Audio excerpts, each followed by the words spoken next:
maybe not a good example of man's best friend. Here's your look at the Bandai, Netflix, Stranger Things, Demodog.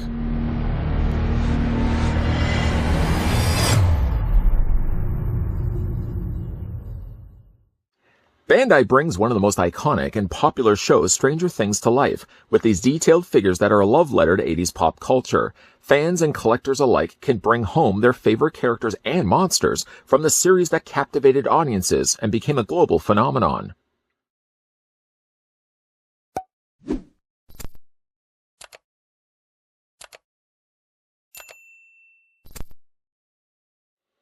Stay, don't bite my arm off. Good job. Before we get a closer look at the Demodog, more importantly, Dart, even though it's nowhere listed on the packaging, I'd like to first thank the folks over at Bandai, who provided this sample of the Demodog, as well as the other Stranger Things toys that we've been looking at lately here on this channel.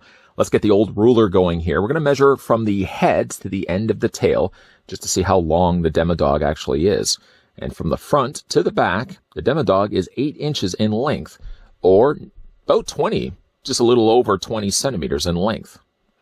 Let's now bring in the other figures that we've looked at lately. Here he is next to the Demogorgon. The Demogorgon. Unfortunately, one that didn't have very much of anything in the way of posability, just only in its arms. You'll be surprised to see there's a lot more going on in the Demodog, even though it's really a figure that's on all fours. For other comparisons, we can also bring in the recently looked at 11.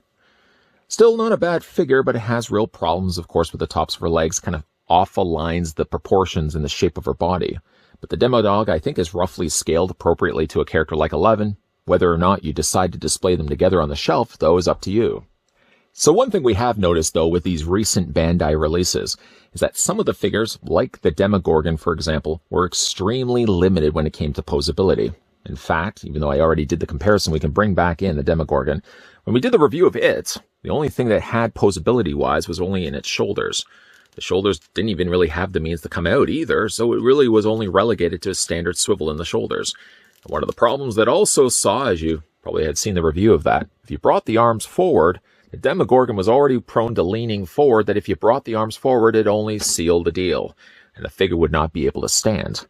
I wish the figure could have possessed a little more posability than what they actually ended up doing here. It sort of served as just a real basic class of figures. You'd be, again, surprised to see how much more articulation comes included with the Demodog. Let's move that one out of the way. I did a full review of the Demogorgon as well as 11 if you guys did want to check that out. In fact, the playlist for the Stranger Things reviews that I've done in previous years will pop up at the end of the video if you guys want to check those out. But like I did say, though, the Demodog actually surprised me by how much more articulation that the figure has. I mean, not that you have to be seated that you're going to get surprised here, but the figure does actually have surprising articulation in the fact that you can move his arms back and forth, which already now is pretty much matched to the Demogorgon, but you can also move back its hind legs too. So now it doubles up the amount of posability that the original Demogorgon had. And then further surprising you, I hope again maybe you're sitting for this, the Demodog actually does have a rotation in its head. It's a standard swivel, mind you, and really all the things that are on the figure are standard swivels. No ball joints happening here, but at least the Demodog actually gets posability where it counts. It's really strange that you would think, if anything, between the two figures, the Demodog would be most the likely, I would be thinking, would be the more Staction figure, right? I mean, I would just assume, looking at it, it would just be literally a Staction molded figure that had no posability. But again, to see that in the shoulders really makes me, even reminds me further, why wasn't the Demogorgon having that same level of articulation? Getting a closer look at the head sculpt here.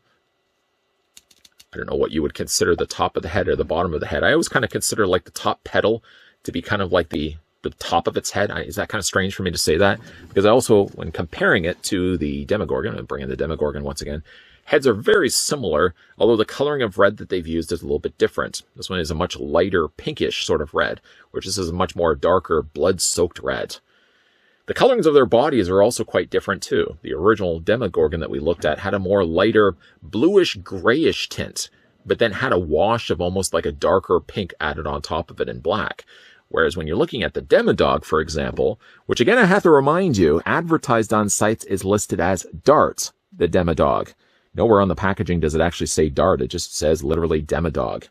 Anyways, though, the coloring, though, is definitely a lot lighter here. Kind of comes across more like a beige than anything else. The detail work, to the credit of Bandai, is actually really good on this. You can see like the wrinkles in the skin, for example. It's sort of a malnourished body with spines sticking out the top. It does look good. I just wish I had a little bit of posability to back that up. It's generally quite light too, generally probably made of, I'm guessing, like a PVC plastic, for example. But at least to the credit, again, of the Demodog, this one does have posability where it counts. One last look at his face. I wish that Bandai, in accordance to this, like not only is giving us the basic class figures, but I wish that they would also give us more posable figures too. Because again, like when you're looking at the Demodog, and again, I'll just bring back in the Demogorgon, for example. I mean, they're not ugly looking figures at all. In fact, putting the two together, I actually think they look nice on the shelf. They probably, yes, could have afforded a little bit of additional paint. The Demodog looks a little more realistically painted if you were to really compare the two. I think the Demogorgon has sort of more of an artificial paint job, the way that they have applied the paint to that. The Demodog does look better between the two. But really, if this is the only offering that we're getting for Stranger Things toys from Bandai, I mean, yeah, we got the 11, and we got ourselves Hopper, 2 videos that we've looked at earlier already. They had a lot more posability going for them. When it comes to these ones, for example, they're really basic staction figures, with really the Demogorgon being the worst of the two. At least to the credit of the Demodog, unlike the Demogorgon, which is prone to falling forward if you bring the arms up. The Demodog, even though it doesn't have, I mean, really any other pose than what you're seeing right now, it's literally going to be always on all fours.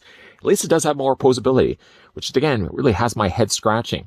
Why would they put more articulation in the Demodog? I mean, even if you just consider it for a second, let's just say I want to bring the arms out. I mean, what's the dog really going to be able to do? He's sort of looking like he's smelling a mess that he left on the floor. But again, I don't understand, like, if you're really going to limit the articulation between the two figures, if you were to like look at these right now, and you thought to yourself, I have to sacrifice the articulation on one figure to give it to the other, wouldn't you have just then made the Demodog a completely staction, non-posable figure, and then give all the posability over to the Demogorgon, where I think of the two figures, it's the one that needed the articulation the most? Yeah, the Bandai Stranger Things figures, so far from what I've looked at, have sort of been a mixed bag. Some of them have been pretty good, like the 11, for example, and the Hopper. Hopper's biggest problem was the fact that we just don't have yet a season to match up with the look of that particular character. If they had reverted it back and at least made Hopper with a full beard and put him in his officer outfit, then yeah, okay, that would probably be a more interesting figure to pick up as of right now, until, of course, the new season starts. 11 wasn't a bad figure, although the proportions of her body, as we already discussed in that review, were really off. And then you get to these two figures, and the other one being the Demogorgon, which you don't see right now, but you certainly see on the back of the packaging. These two figures, at a glance, don't look that bad. But then when you get to the limitations of what articulation both of these figures possess, it sort of asks the question, what market is these gearing towards? I mean, I could understand if Stranger Things was a kid's show, that you could say that these are kind of the basic entryway figures that are kind of geared towards kids. But I don't think a lot of kids are really watching, and I can't speak for kids in general, but I would imagine being the fact that the show is kind of geared more towards teens and adults, a lot of kids aren't going to be as familiar with a Demogorgon or Demodog, that figures like this aren't really going to be marketed towards them. So the only thing that they're going to be marketed towards then are teenagers and adults. And I think teenagers and adults, if they are still collecting figures, or if they've just gotten into collecting figures, they're probably not going to be interested in picking up figures with such limited articulation as the Demogorgon and the Demodog. The Demodog, Dart, the Demodog, actually does better by having more articulation. Still, I don't understand why it needed to have additional articulation, other than if you wanted to cock its leg back and make it look like it's taking a leak on something. Other than that, I can't imagine why you would even want to have articulation on a Demodog, and again, sacrifice it on the Demogorgon. I would think the more popular of the two characters. But what do you guys think of the Demodog? Darts, specifically the Demodog, even though doesn't say Dart anywhere on the packaging. Let me know down below in the comments section what you guys think of the figure. And a big thank you again to the folks over at Bandai. Even though I'm not as crazy about these two figures, at least I wanted to thank Bandai for giving me the opportunity to have a look at them in the last two reviews. This one, and of course the review of Demogorgon that we looked at in the earlier review. If you guys are new to this channel, you're enjoying the content you're seeing, make sure you hit that subscribe button down below, turn on the bell notification, and at the end of this video, if you guys wanted to check out my other Stranger Things reviews that I've done over the years, a playlist will be popping up. Feel free to give that a click and check out my older videos. There's lots of stuff, of course, coming your way always to this channel, so make sure you're keeping your peepers peeled here. And as always, thanks for watching. See you guys next time.